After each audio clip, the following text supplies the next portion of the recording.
السلام علیکم معزز سامعین، میں ہوں آپ کے ساتھ کرن نعمان۔ پیش خدمت ہے ناول میرے خیال کا پیکر کی 9ویں قسط۔ اگر آپ لوگوں نے میرا چینل حرمت لفظ ابھی تک سبسکرائب نہیں کیا تو پلیز سبسکرائب کر لیجئے اور ساتھ ہی بیل آئیکن کو بھی پریس کر دیجئے تاکہ آنے والی مزید اقساط اور دیگر نئی کہانیاں اور افسانے آپ تک جلد پہنچتے رہیں۔ تو چلیے بڑھتے ہیں ناول کی طرف۔ شام کے 5 بجے اسلام آباد کی سڑکوں پر آفس ٹائم ختم ہونے کی وجہ سے خاصا رش تھا۔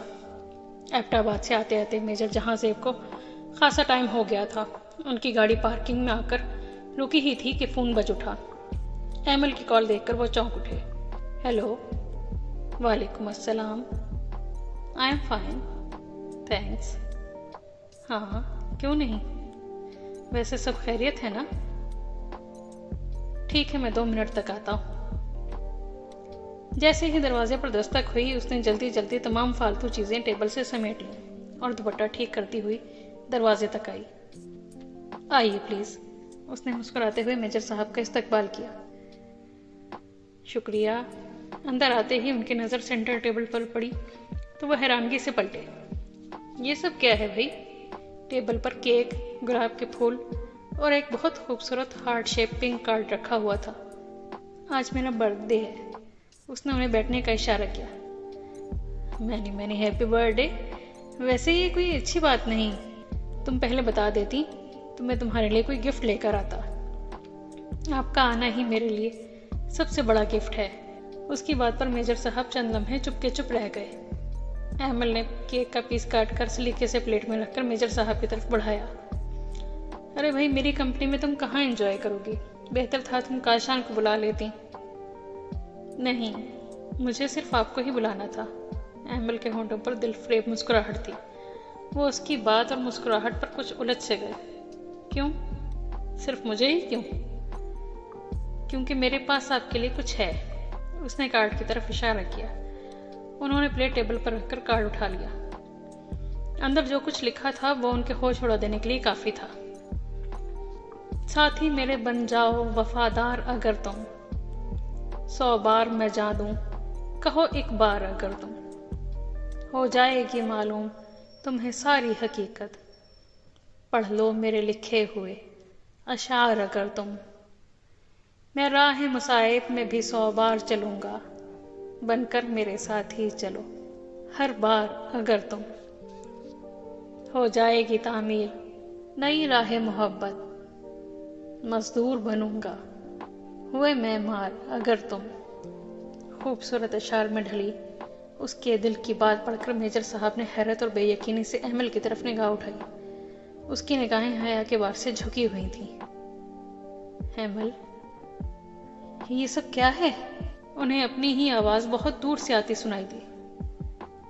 مجھے تم سے اس بچکانہ حرکت کی توقع نہیں تھی۔ کچھ نہ سمجھتے ہوئے ایمل نے سر اٹھا کر انہیں دیکھا۔ میں نے کبھی تمہارے لیے ایسے نہیں سوچا۔ تم مجھے بہت پسند ہو، اچھی لگتی ہو، بہت عزیز ہو مجھے، پر یقین کرو میں تو ہمیشہ تمہیں تصور میں کاشان کے ساتھ کھڑا دیکھتا رہا۔ اف، بے وقوف لڑکی، یہ کیا کر دیا تم نے؟ ان کی باتوں پر ایمل کی آنکھیں حیرت سے پھیل گئیں۔ کاشان کی جن باتوں کو وہ خطرے کی گھنٹی سمجھی تھی وہ میجر صاحب کی باتوں میں بم کی طرح پھٹی۔ وہ دکھ سے ایمل کی طرف دیکھتے ہوئے جانے کے لیے اٹھ کھڑے ہوئے۔ ایمل بھی ان کے ساتھ اٹھی، پر شدت غم سے کچھ بول نہ سکی، نہ ہی انہیں روک سکی۔ ایک بار پھر اس کی برتھ ڈے پر اس کی محبت موت کے گھاٹ اتر گئی تھی۔ جہاں زیب، میجر صاحب کے کھانے سے بے رغبتی دیکھ کر سفینہ بیگم نے انہیں پکارا۔ جی ماں۔ میجر صاحب پلیٹ میں تھوڑے سے چاول نکال کر صرف ان میں چمچ گھما رہے تھے۔ دھیان ان کا کہیں اور تھا۔ ماں کے پکارنے پر بری طرح چونک گئے۔ کیا بات ہے بیٹے، آج بہت کھوئے کھوئے سے لگ رہے ہو، کھانا بھی ٹھیک طرح نہیں کھا رہے، کوئی پریشانی ہے کیا؟ نہیں ماں، ایسی بات نہیں ہے، میں ٹھیک ہوں، بس ویسے ہی کھانے کا موڈ نہیں بن رہا۔ میجر صاحب نے اپنی کیفیت چھپائی۔ ڈونٹ وری دادو، بابا بوڑھے ہو رہے ہیں اور بوڑھے لوگوں کو زیادہ بھوک نہیں لگتی۔ کاشان نے شرارت سے باپ کی طرف دیکھا۔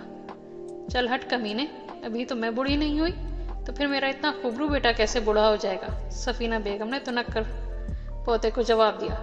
کیا بات ہے دادو آپ کی، پھر آپ اپنے خوبرو بیٹے کے لیے کوئی لڑکی کیوں نہیں ڈھونڈتی؟ ان کا اصل پرابلم تنہائی ہے۔ کاشان کی اس بات پر میجر صاحب پہلو بدل کر رہ گئے۔ ایک دم ایمل کا چہرہ ان کی نگاہوں کے سامنے گھوم گیا۔ میں کیا کروں، میں تو زمانوں سے کہہ رہی ہوں کہ شادی کر لو، پر یہ میری سنے تب نا۔ اب تم ہی سمجھا کر دیکھ لو، شاید تمہاری مان لے۔ سفینہ بیگم نے پیار سے بیٹے کی طرف دیکھا۔ کیوں بابا، کیا خیال ہے؟ ڈھونڈے پھر آپ کے لیے کوئی لڑکی؟ بہتر ہے آپ میری شادی سے پہلے ہی شادی کر لیں، کیونکہ بعد میں کریں گے تو پھر میری فیری پر آپ کا کوئی اچھا امپریشن نہیں پڑے گا۔ کاشان کا لہجہ شرارت سے بھرپور تھا۔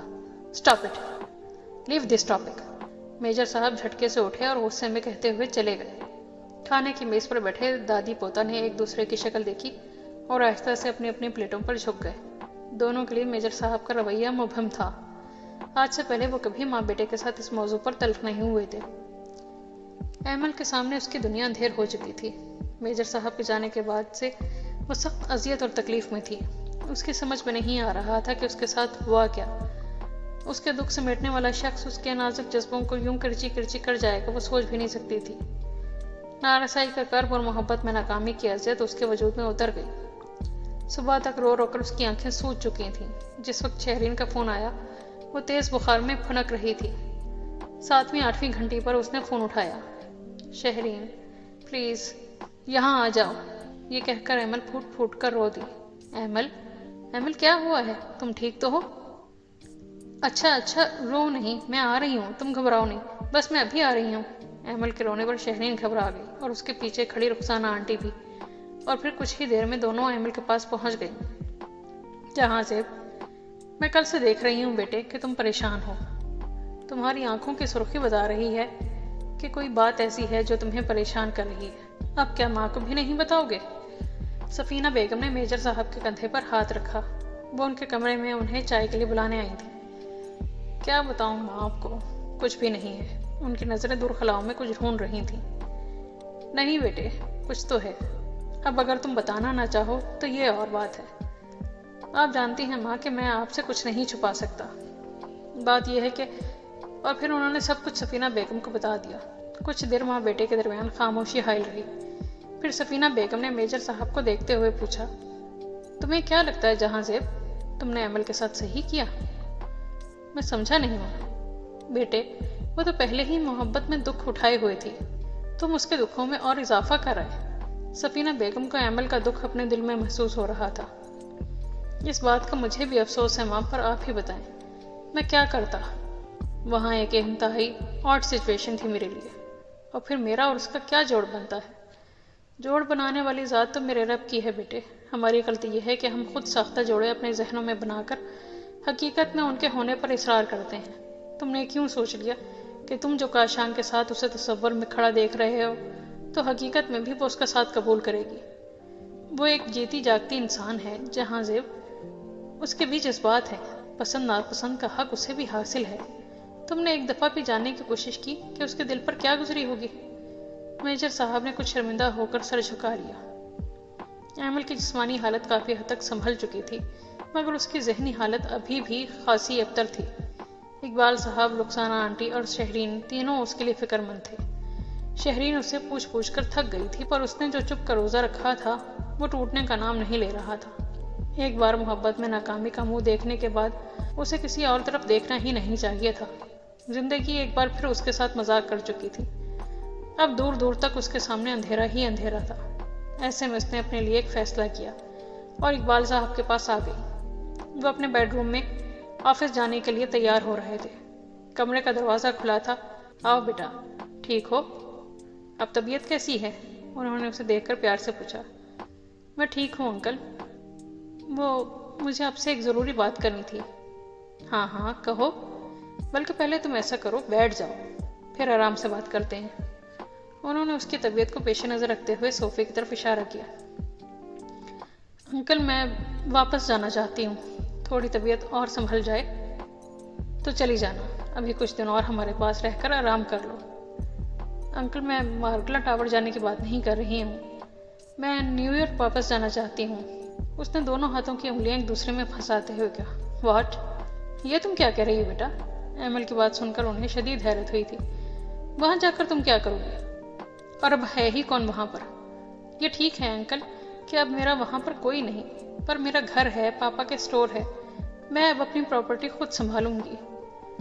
ایمل بیٹے، تمہارے ساتھ ایسا کیا ہوا ہے کہ تمہارا یہاں سے دل ہی اچاٹ ہو گیا؟ تم تو بہت خوش تھی یہاں آ کر، اپنے انکل کو بھی نہیں بتاؤ گی؟ انہوں نے پیر سے ایمل کے سر پر ہاتھ رکھا۔ ایمل نے بہت مشکل سے اپنے آنسوؤں کو بہنے سے روکا۔ میں آپ کو کیا بتاؤں انکل، ایسی کوئی بات ہی نہیں، بس مجھے پاپا اور اپنا گھر بہت یاد آ رہے ہیں۔ مجھے لگتا ہے میں مزید یہاں نہیں رہ سکوں گی، آپ پلیز میری ٹکٹ ارینج کروا دیں۔ ایمل، فرہاد کا اور میرا تعلق سگے بھائیوں سے بھی بڑھ کر تھا۔ میں اس کے اور تمہاری زندگی کے ہر دکھ سے آشنا تھا، اسی لیے اس نے مرنے سے پہلے تمہاری ذمہ داری مجھے سونپ دی تھی۔ میں تمہیں واپس بھیج کر فرہاد کی روح سے شرمندہ نہیں ہو سکتا۔ تم میرے لیے شہرین سے کم نہیں ہو۔ صرف تمہاری خوشی کے لیے میں نے تمہیں مارگل ٹاور میں رہنے کی اجازت دے دی تھی، ورنہ میرے گھر میں اور میرے دل میں تمہارے لیے کمی نہیں ہے۔ ایمل نے ممنونیت سے اقبال صاحب کی طرف دیکھا۔ ان کی بات سے اسے احساس ہوا کہ وہ دنیا میں ایک صاحبان اس کے لیے باقی ہے۔ تھینک یو انکل، مگر کچھ نہیں۔ تم امریکہ جانا چاہتی ہو، شوق سے جاؤ، مگر چند دن گھوم پھر کر واپس آ جانا۔ ایمل نے شش و پنج کی کیفیت میں کچھ سوچا اور پھر حامی بھر لی۔